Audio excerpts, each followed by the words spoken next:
আজকে আমি বানিয়েছি মিষ্টি কুমড়োর চপ। খেতে কিন্তু দারুণ হয়েছিল। তো হ্যালো বন্ধুরা, তোমরা সবাই কেমন আছো? আশা করি ভালোই আছো।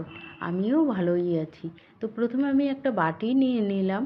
ওই বাটির মধ্যে দিয়ে দিলাম পরিমাণ মতো বেসন, পরিমাণ মতো ময়দা, পরিমাণ মতো সুজি, আর কিছুটা পরিমাণে কালো জিরে, আর 1 চামচ মতো চিনি।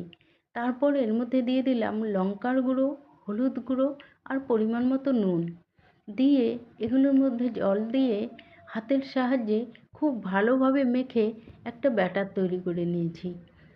তারপর ওভেনের উপর কড়াইটা বসিয়ে দিলাম, দিয়ে কড়াইয়ের মধ্যে তেল দিয়ে দিলাম।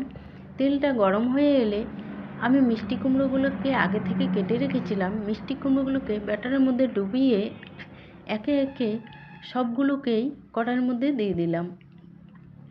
দিয়ে বেশ কিছুক্ষণ সময় ধরে এগুলোকে ভেজে নিলাম। গ্যাসের ফ্লেমটাকে একদম আমি লো করে দিয়েছিলাম, যাতে মিষ্টি কুমড়োর ভেতরটা খুব ভালোভাবে সেদ্ধ হয়।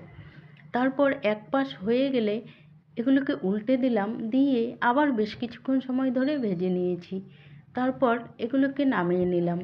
তো আমার রেসিপিটা তোমাদের কেমন লাগলো? যদি ভালো লাগে তাহলে লাইক, কমেন্ট, শেয়ার এবং চ্যানেলটিকে সাবস্ক্রাইব করতে ভুলো না কিন্তু। দেখো দেখতে কত সুন্দর হয়েছে, খেতেও কিন্তু দারুণ হয়েছিল।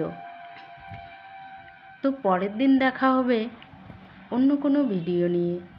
ততক্ষণের জন্য টাটা, সবাই ভালো থেকো।